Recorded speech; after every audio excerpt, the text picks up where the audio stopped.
दर्शकबिन अत्यन्त खुशीको खबर बाहिरिएको छ। दैलेखको जलजलेमा 1 अर्ब 12 करोड ब्यारेल पेट्रोलियम कच्चा पदार्थ भएको पुष्टि भएको छ। चिनिया विशेषज्ञहरूको अध्ययन अनुसार त्यसको अनुमानित मूल्य झण्डै 85 अर्ब अमेरिकी डलर बराबर हुन आउँछ। अब नेपालले यसको उत्पादन सुरु गर्नुपर्छ। यो विषयमा तपाईको भनाइ के छ? आफ्नो प्रतिक्रिया कमेन्ट बक्समा दिन अवश्य नभुल्नुहोला। के नेपाल विश्वकै धनी देश बन्नको लागि यो पेट्रोलियम पदार्थले ठूलो भूमिका खेल्न सक्ला त? नेपाल र चीन बीच भएको द्विपक्षीय सहमति बमोजिम चीनबाट आएको जनशक्तिले अन्तिम ड्रिलिङको काम सकेर त्यहाँ 1 अर्ब 12 करोड ब्यारेल पेट्रोलियम कच्चा पदार्थ भएको पुष्टि गरेको छ। दैलेख जिल्लाको भैरवी गाउँपालिका वडा नम्बर 1 स्थित जलजले भन्ने स्थानमा करिब 45 रोपनी जग्गा अधिग्रहण गरेर पेट्रोलियम अन्वेषणको काम विगत केही वर्षदेखि चिनिया टोलीले गर्दै आएको थियो। अन्वेषणका लागि सम्पूर्ण उपकरण चीनबाट ल्याइएको थियो। त्यसैगरी कामदार बस्नको लागि शिविर र सुरक्षा व्यवस्था पनि निकै नै कडा बनाइएको थियो। दर्शकबिन अब नेपालमा प्राकृतिक ग्यास भएको पुष्टि भएसँगै यसले उत्पादनको ढोका खोल्ने भएको छ। नेपालमै पहिलो पटक पेट्रोलियम पदार्थको खानी पत्ता लागेको छ। अब उपरान्त नेपाल पेट्रोलियम पदार्थमा आत्मनिर्भर बन्ने दिशातर्फ उन्मुख पनि भएको छ। यो जुन चाहिँ दैलेखमा यो पेट्रोलियम पदार्थ उत्खननको लागि जुन चाहिँ एउटा अन्वेषणको कार्य सुरु भइरहेको छ, यो एउटा नेपालकै भाग्यको कुरा हो। त्यसमा भन्दा पनि दैलेखको फेरि हो यस्तो एउटा गौरवको परियोजना छ। यसले गर्दा नेपाललाई नै होइन कि यो दैलेखवासी सबैलाई पनि एउटा आत्मनिर्भर बनाउनेतर्फ छ। यसले अब काम सुरुवात भएको छ र यो कामबाट दैलेखमा धेरै रोजगारी सिर्जना हुने, दैलेखको सबै आर्थिक रूपमा समृद्ध हुने कुराहरूमा धेरै भएको हुनाले दैलेखवासी सबै जनताहरू खुसी छन्। हामी पनि खुसी छौँ। यो प्रोजेक्ट आइसकेपछि हामीले हरेक कुरा हाम्रो हरेक तहबाट के कस्तो हामीले सपोर्ट गर्न सकिन्छ त्यो विषयमा पनि हामी यसको बारेमा बोलिरहेका छौँ र थप यसको जुन चाहिँ अब कार्य सुरु भइरहेछ यो कार्यले गर्दा निरन्तरता हुनेछ र अब आगामी दिनमा सबै दैलेखवासी अहिले हेर्दाखेरि दैलेख होइन सुर्खेत नेपालगञ्ज धेरै जुम्लादेखिहरू पनि यहाँ मान्छेहरूलाई पेट्रोलियम पदार्थ त्यहाँ उत्खनन कार्य सुरु भयो। त्यहाँ हामीले अब हेर्न जानुपर्छ भन्ने मान्छेहरू पनि धेरै मान्छेहरू पनि आइरहेछन्। तर यो काम अब सम्पन्न भइसकेपछि नेपालकै भाग्य र भविष्यको एउटा कोरिनेछ। त्यसमा भन्दा पनि फेरि दैलेखको पनि एउटा यस्तो भाग्य र भविष्य यस्तो बन्ने छ कि त्यसले गर्दा दैलेखी जनताहरू सबै खुसी भएका छन्। दर्शकबिन यहाँले देखिराख्नु भएको यो स्थान जलजले हो। अहिले यहाँ पेट्रोलियम अन्वेषणका लागि आउनुपर्ने 150 वटा ट्रकहरूमध्ये 120 बढी ट्रकहरू आइसकेका छन्। ठुला ट्रकहरू आउने क्रम जारी छ नै। यहाँ यो पेट्रोलियम अन्वेषणको अन्तिम ड्रिलिङको लागि जुन मुख्य पोइन्ट यहाँहरूले देखिराख्नु भएको छ त्यो 35 मिटर हाइटमा त्यो पोइन्ट बनाउने काम जारी छ। यहाँ अहिले अब पेट्रोलियम अन्वेषणको तयारीका लागि विभिन्न कामहरू सुरु भइरहेका छन्। दैलेख समृद्धिको आशा बोकिएको यो पेट्रोलियम अन्वेषण परियोजना सफल भएपछि नेपालको आर्थिक अवस्था सुधारमा निकै ठुलो टेवा पुग्ने यहाँका बासिन्दाहरूले आशा गरेका छन्। दैलेखको भूभागमा रहेको पेट्रोलियम पदार्थ कति परिमाणमा छ भनेर पत्ता लगाउन सुरु गरिएको अन्वेषणको अन्तिम कार्यले तीव्रता पाएको छ। मुख्य केन्द्रमा 4 किलोमिटर ड्रिलिङ गर्न रिग हाउस निर्माणको काम सुरु गरिएको छ। रुपडिया नाकाबाट बन्दोबस्तीका सामान सहित हिँडेका 150 ट्रक मध्ये 120 वटा ट्रक जलजले पुगिसकेका छन्। आएका सामानहरूको धमाधम जडान कार्य सुरु गरिएको छ। सामान जडानका लागि 3 वटा क्रेनको प्रयोग गरिएको छ। ड्रिलिङ मुख्य केन्द्र मानिएको जलजले स्थानमा करिब 30 मिटर उचाइमा बन्ने रिग हाउस निर्माणको काम सुरु गरेको छ। सबै सामान आउन र जडान कार्य सुरु हुन 20 दिन लाग्ने चिनिया प्राविधिकले जानकारी दिनुभएको छ। I can see hi. I'm a drilling engineer from CNPC Ship Drilling Engineering Company Limited. This is our new project in Dailekh town. So our equipment was transported from Nibelgant. Well, now will arrive. There are 180 trips, but now arrived 140. Our main equipment has been arrived rig site. So now is the workers did do the installation job.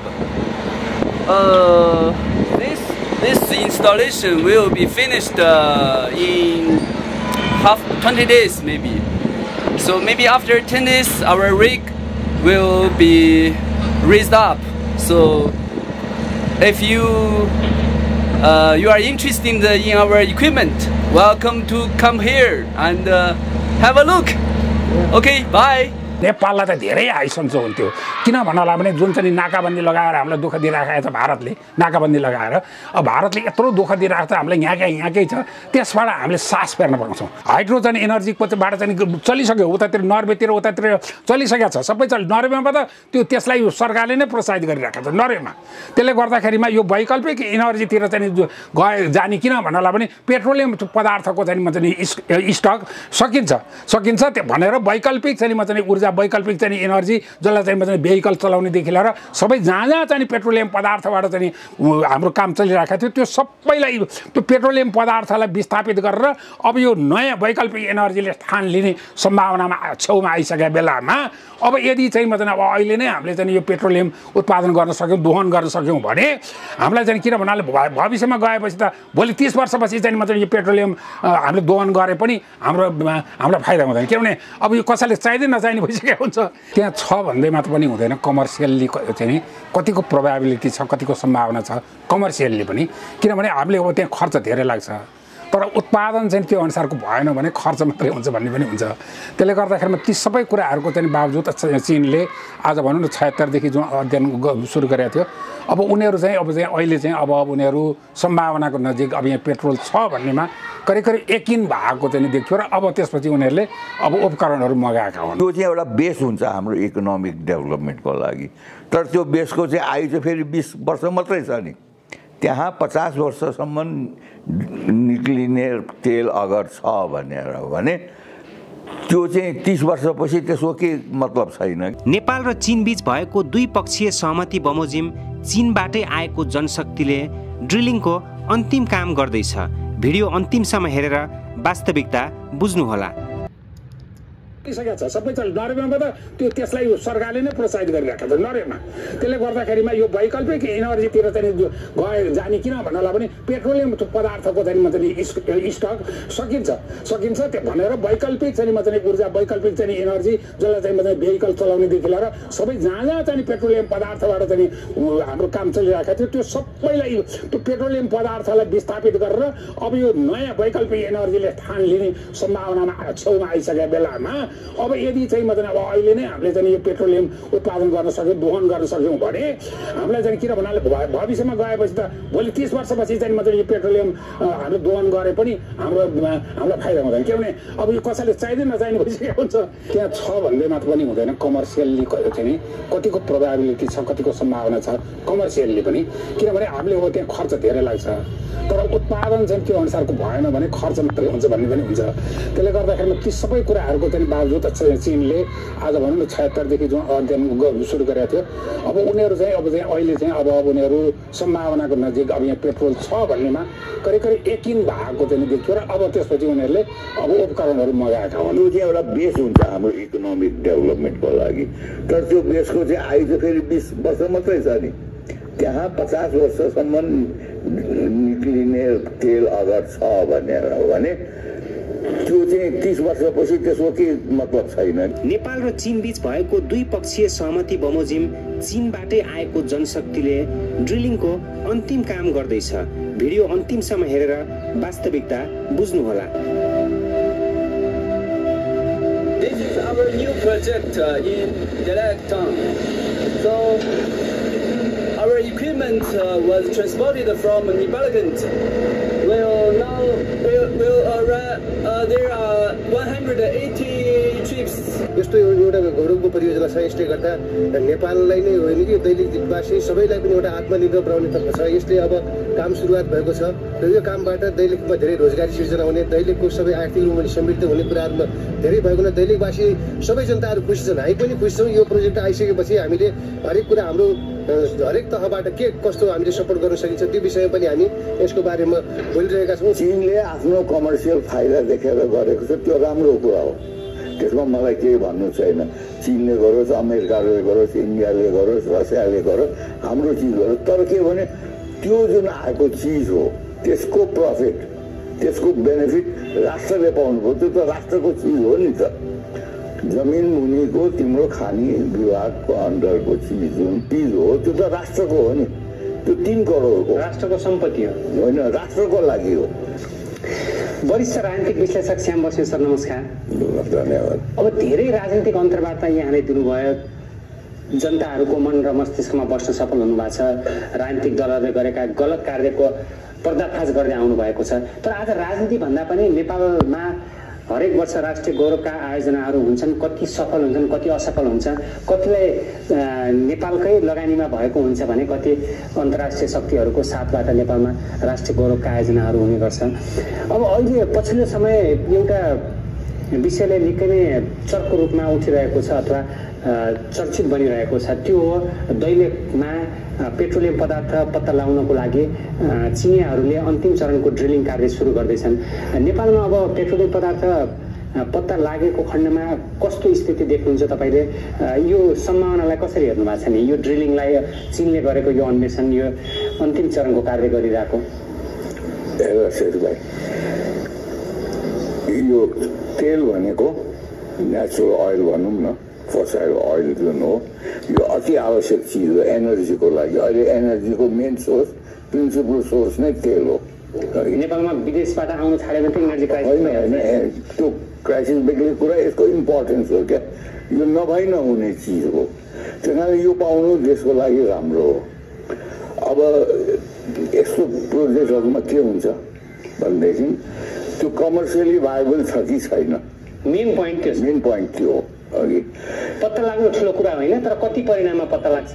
तर यसमा positive कुरा चाहिँ के छ, म चाहिँ किन positive छु भने यो सबै चिज नभइकन चाइनाले यत्रो इन्भेस्ट गरेका छैन, यति डिपली गएको पनि छैन, केही न केही यो कमर्सियली भाइबल छ भन्ने हिसाबले नै गएको हो। यसमा 10% चान्स मात्रै फेल खाने हुन्छ, 90% करिब करिब अहिलेको टेक्नोलोजीले त्यहाँ सफिसियन्ट तेल छ भन्ने कुरा देखिन्छ। यहाँसम्म ठिक छ हेर। अब हाम्रो नेक्स्ट स्टेज के हुन्छ भनेदेखि तेल निकालिसकेपछि त्यसको रिफाइनिङ चाहियो हामीसँग। यो तेल निक्लिँदा ननिक्लिँदै, तेल त अब 6 महिनामा त्यहाँ छ भनेदेखि ड्रिल गरेर 6 महिनामा निक्लिने सक्ने स्थितिमा त आउँछ नै। त्यसको बिचमा हामीसँग रिफाइनरी चाहियो। रिफाइनरी भएन भने हाम्रो कच्चा तेल जाने ठाउँ त कहाँ हो भने इन्डिया नै हो।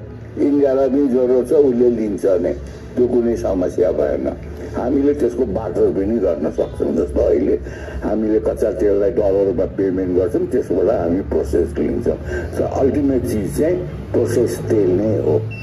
प्रोसेस तेल हुँदाखेरि के हुन्छ भने सबै किसिमका तेल आउँछ, के अरे एभिएसन फ्युल पनि आउँछ, डिजल पनि आउँछ, पेट्रोल पनि आउँछ, त्यसपछि गएर तिम्रो अरू ग्यासहरू पनि आउँछ, ग्रिज आउँछ, व्याक्स आउँछ, बिटुमिन आउँछ। यसका थुप्रै प्रोजेक्टहरू छन्, त्यो आफ्नो ठाउँमा छ। अल्टिमेट चिज त्यो हो।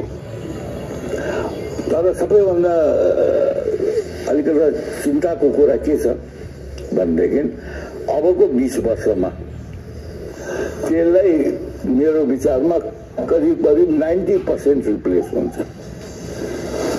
हाइड्रोजनको कुरा, हाइड्रोजनले गर्छ, सोलर इनर्जी, सोलरभन्दा हाइड्रोजन। किन हाइड्रोजन भने त्यसले चाहिँ एलपिजी ग्यासको, नेचुरल ग्यासको पनि रिप्लेस गर्छ। त्यसले टोटल्ली यो जुन माइनिङबाट निकालेको जे जति हुन्छ ग्यास, तेल सबैलाई रिप्लेस गर्छ, एक्सेप्ट बिटुमिन र ग्रिजहरू। त्यो बाहेक अरू सबै चिज गर्छ। तर 20 वर्षमा त्यसको ग्रिजहरूको पनि लुब्रिकेन्ट्स भनौँ न, त्यसको पनि रिप्लेसमेन्ट निकालिसक्छ।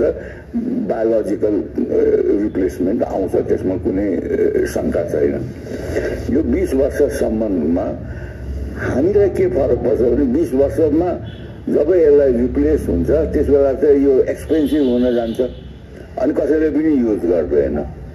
त्यस बेलासम्म सबै भेहिकल्सहरू, ट्रान्सपोर्टेसनको सबै चिजहरू चाहिँ हाइड्रोजन र इलेक्ट्रिसिटीमा चल्न थालिसकेपछि हामीलाई पनि त्यस किसिमको इन्फ्रास्ट्रक्चर तयार हुनुपर्छ। यो आउने पैसाले हामीले त्यो कन्भर्ट गर्ने बेलाको जुन चाहिँ हामी पनि नेक्स्ट जेनेरेसन एनर्जीमा जान्छौँ, नेक्स्ट जेनेरेसन फ्युलमा जान्छौँ, त्यसको लागि हामी टेक्निकली तयार हुनुपर्छ है। अब अर्को चिज के छ भने हाम्रो भ्रष्टाचारै भ्रष्टाचारको देश हो यो है। हरेक चिजमा भ्रष्टाचार हुन्छ। यहाँ अन्डर टेबल कस्तो किसिमको एग्रिमेन्ट हुन्छ कसैलाई थाहा छैन।